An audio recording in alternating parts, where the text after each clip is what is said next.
2810. These may seem to be just a bunch of random numbers. However, these numbers have the power to affect the majority of the choices you make in your life.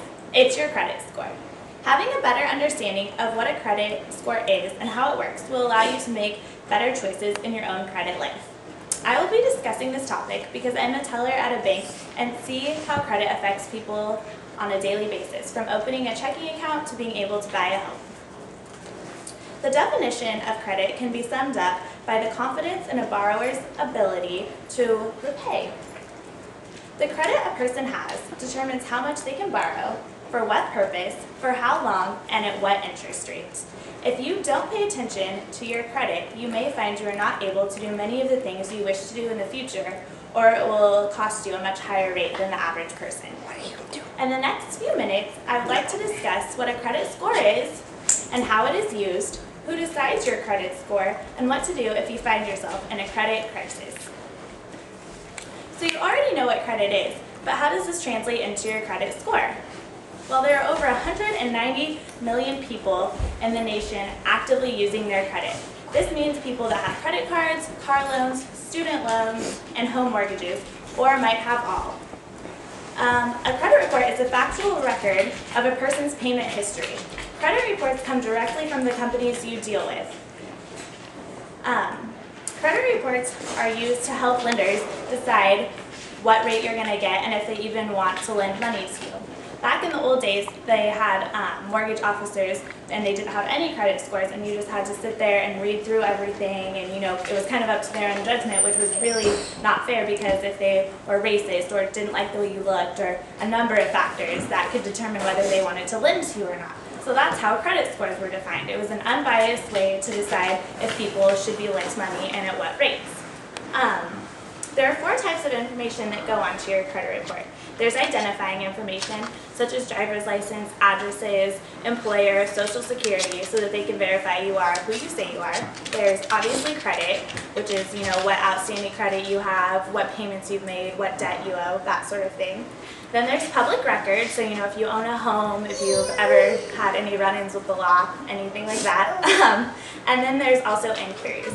These are when a lender pulls your credit score to see if they're going to enter into a negotiation with you. These stay on your credit report for up to 12 months, actually. And the nice benefit of them is because if you do decide to, say, take out an auto loan, it won't show up for 30 to 60 days. So say in the meantime you went and applied for another auto loan.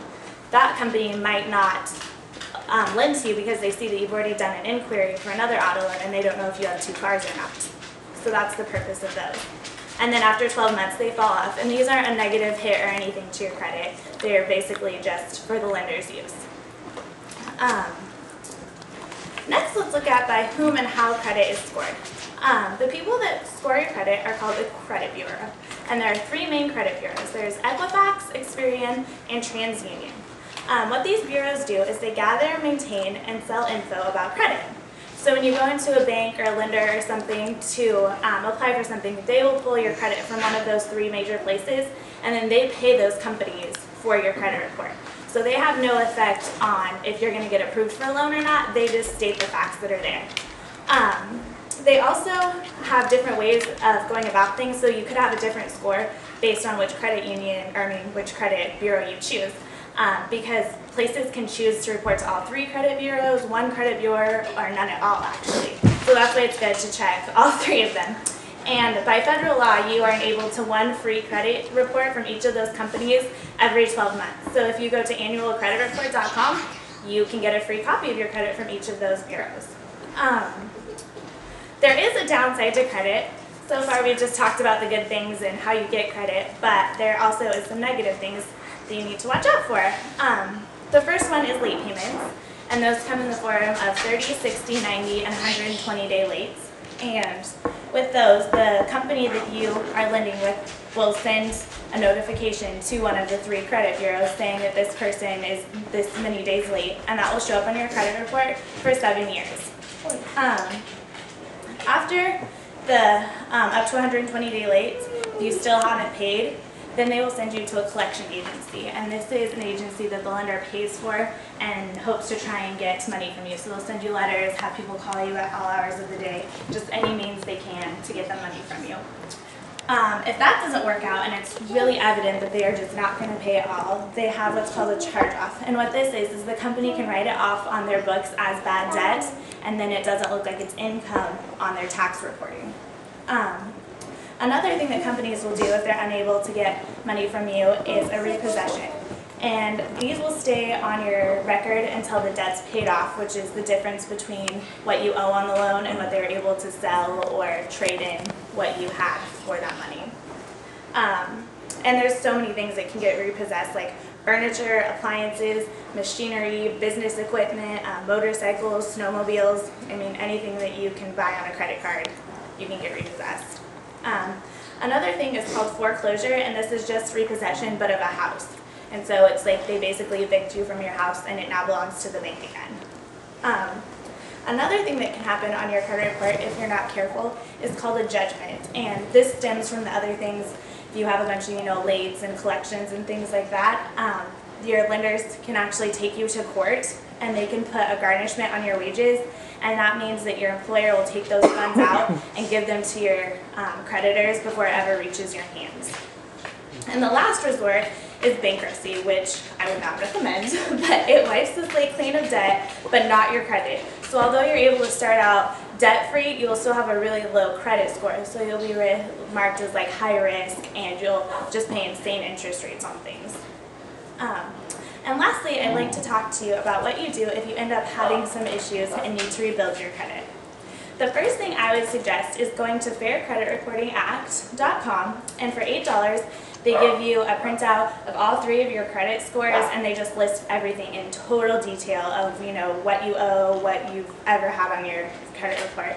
And also with that, they give you a list of things you can do to improve your credit, because that's a huge thing for a lot of people. They don't even know where to start. So it's really nice for $8. They can tell you, hey, this is what you need to do.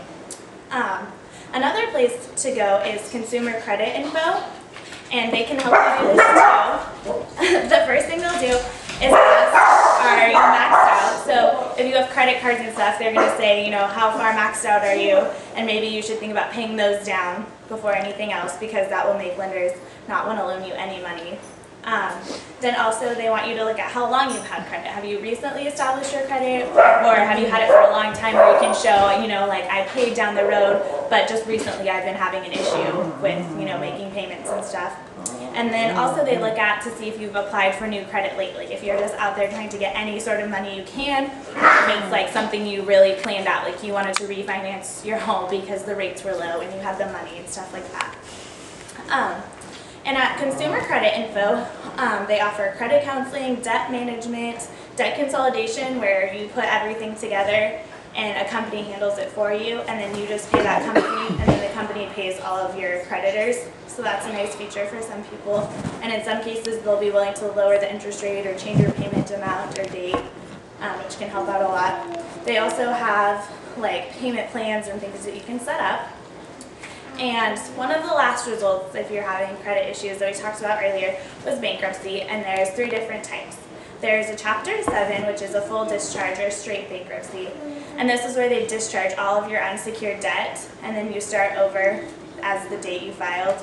Once you file your bankruptcy, totally wiped clean. None of your creditors can call you and bug you for that money anymore.